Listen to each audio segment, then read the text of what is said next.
Chapter 13. He motions to the applicants to follow him. The next stop is the offal room.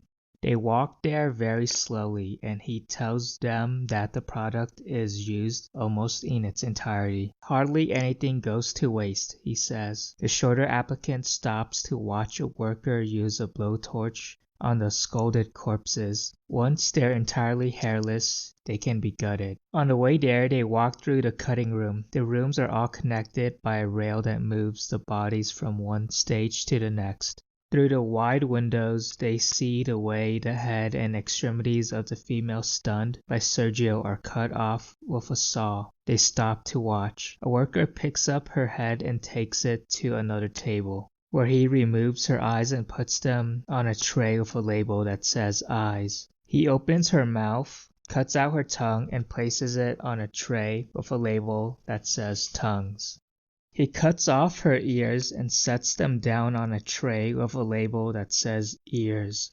The worker picks up an awl and a hammer and carefully taps the bottom of her head. He continues in this manner until he has cracked a portion of her skull, and then he carefully removes her brain and leaves it on a tray with a label that says brains. Her head is now empty, and he places it on ice in a drawer that says heads. "What do you do with the heads?" the shorter applicant asks, barely containing his excitement. He answers automatically, a number of things. One is sending them to the provinces where they still cook heads, like they used to in the pits in the ground. The taller applicant says, "I've never had the heads cooked that way, but I hear it's pretty good. There's only a little meat, but it's cheap and tasty if done well." Another worker has already gathered and cleaned the female's hands and feet and placed them in drawers with their respective labels. Arms and legs are sold to butchers attached to the carcasses. He explains that all of the products are washed and checked by inspectors before they're refrigerated.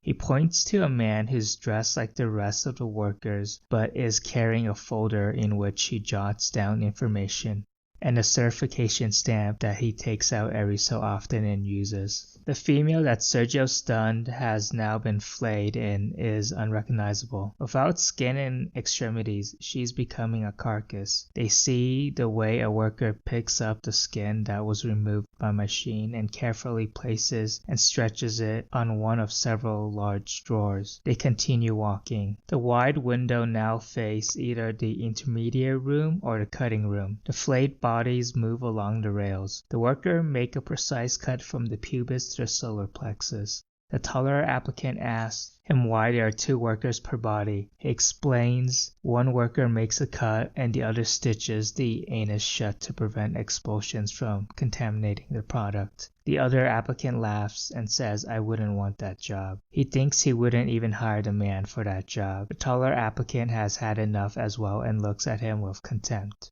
The intestines, stomachs, pancreases fall onto a stainless steel table and are taken to the offal room by other employees. The bodies that have been cut open move along the rails. On another table, a worker slices the upper cavity. He takes out the kidneys and liver, separates the ribs, cuts out the heart, esophagus, and lungs. They continue walking. When they reach the offal room, they see stainless steel tables. Tubes are connected to the tables and water flows over the surface of them. White entrails have been placed on top of them. The workers slide the entrails around the water. It looks like a sea that's slowly boiling, that moves at its own rhythm. The entrails are inspected, cleaned, flushed, pulled apart, graded, cut, measured, and stored. The three of them watch the workers pick up the intestines and cover them in layers of salt before storing them in drawers. They watch the workers scrape away the mesenteric fat. They watch them inject compressed air into the intestines to make sure they haven't been punctured. They watch them wash the stomachs and cut them open to release an amorphous substance, greenish-brown in color, that's then discarded. They watch them clean the empty, broken stomachs, which are then dried, reduced, cut into strips, and compressed to make something like an edible sponge. In another room, smaller room, they see red entrails hanging from hooks. The workers inspect them, wash them, certify them, and store them. He always asks himself, what would it be like to spend most of the day storing human hearts in a box? What do the workers think about? Are they aware that what they hold in their hands was beating just moments ago? Do they care? Then he thinks about the fact that he actually spends most of his life supervising a group of people who, following his orders, slit throats, gut and cut up women and men as if doing so were completely natural. One can get used to almost anything, except the death of a child.